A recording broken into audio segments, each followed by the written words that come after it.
ಚಳಿಗಾಲದ ಅಧಿವೇಶನ ಪ್ರಾರಂಭ ಆಗಿದೆ. ಆಡಳಿತ ಪಕ್ಷ ವಿರೋಧ ಪಕ್ಷ ಎಲ್ಲ ಸೇರಿ ರಾಜ್ಯದ ಅನೇಕ ಜ್ವಲಂತ ಸಮಸ್ಯೆಗಳ ಬಗ್ಗೆ ಚರ್ಚೆ ಮಾಡ್ತಾರೆ ಅಂತೇಳಿ ನಾವು ಭಾವಿಸಿದ್ದೇವೆ. ಮುಖ್ಯವಾಗಿ ರೈತರ ಸಮಸ್ಯೆ ಏನಿದೆ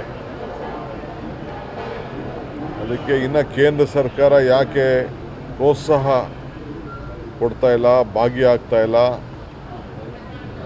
MRPಗೆ ಹಣ ಯಾಕೆ ಅವರು ಬಿಡುಗಡೆ ಮಾಡ್ತಾ ಇಲ್ಲ, ಕೇಂದ್ರ ಸರ್ಕಾರ ಯಾಕೆ ಖರೀದಿ ಮಾಡ್ತಾ ಇಲ್ಲ, ಕಬ್ಬಿಗೆ ನಾವು ಬೆಲೆ ಜಾಸ್ತಿ ಮಾಡಿದ್ದೀವಿ, ಸಕ್ಕರೆಗೂ ಯಾಕೆ ಜಾಸ್ತಿ ಮಾಡ್ತಾ ಇಲ್ಲ,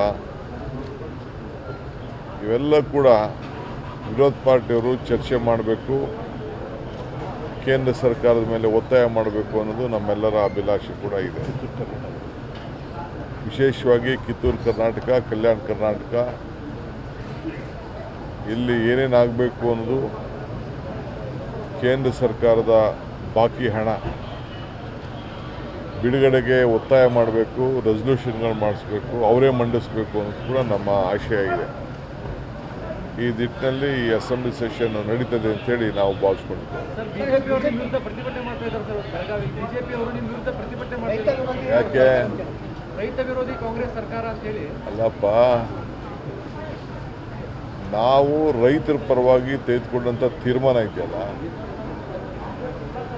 UKP ಇರ್ಬೋದು, ಕಬ್ಬಂದು ಇರ್ಬೋದು, ಮೆಕ್ಕೆಜೋಳ ಇರ್ಬೋದು, ಯಾವುದಾದ್ರು ಅವರ ಸರ್ಕಾರ ಇದ್ದಾಗ ಇಂಥ ದಿಟ್ಟವಾದಂಥ ತೀರ್ಮಾನ ತೆಗೆದುಕೊಂಡಿದ್ರ?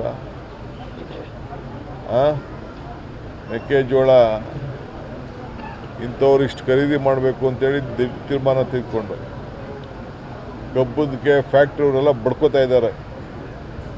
ನಾವೆಲ್ಲ ನ್ಯಾಯ ಕೊಡೋ ಪರಿಸ್ಥಿತಿ ಬಂದಿದೆ, ಮುಚ್ಚೋ ಪರಿಸ್ಥಿತಿ ಬಂದಿದೆ ಅಂತ ಫ್ಯಾಕ್ಟ್ರಿಯವ್ರು ಹೇಳ್ತಾ ಇದ್ದಾರೆ. ಇಲ್ಲ, ನೀನು ಇಷ್ಟು ಕೊಡು, ನಾವು ಇಷ್ಟು ಕೊಡ್ತೀವಿ ಅಂಥೇಳಿ ಅವ್ರ ಮೇಲೆ ಒತ್ತಾಯ ಆಗ್ತಾ ಇದ್ದೀವಿ.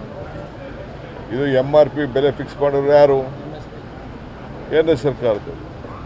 ಸಕ್ಕರೆ ಬೆಲೆ 10 ವರ್ಷದಿಂದ ಜಾಸ್ತಿ ಮಾಡಿಲ್ಲ. ಆ ಫ್ಯಾಕ್ಟ್ರಿಗೆ ಸಹಾಯ ಮಾಡೋಕ್ಕೆ ಯಾಕೆ ಅವ್ರು ತೀರ್ಮಾನ ಮಾಡ್ತಾಯಿಲ್ಲ? ಆದರೂ ನಾವು ಅವ್ರಿಗೆ ಒತ್ತಾಯ ಮಾಡ್ತಾಯಿದ್ದೀವಿ. ನಿಂಗೆ ಲಾಸ್ ಆದ ಚಿಂತೆ ಇಲ್ಲ, ರೈತ ಬದುಕಬೇಕು ಅಂತೇಳಿ ಹೋರಾಟ ಮಾಡಬೇಕಾದ್ದು ರೈತರೆಲ್ಲ, BJP ಅವರೆಲ್ಲ ಕೇಂದ್ರ ಸರ್ಕಾರದ ಮೇಲೆ. ಇವತ್ತು ಏನಾದ್ರು ಧ್ವನಿ ಇದ್ದೀವಿ ಅಂತಂದರೆ ಇವತ್ತು ರಾಜ್ಯ ಸರ್ಕಾರ ಧ್ವನಿಯಾಗಿದೆ.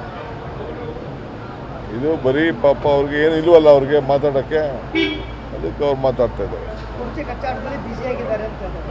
ಯಾವ ಕುರ್ಚಿ? BJP ಕುರ್ಚಿ.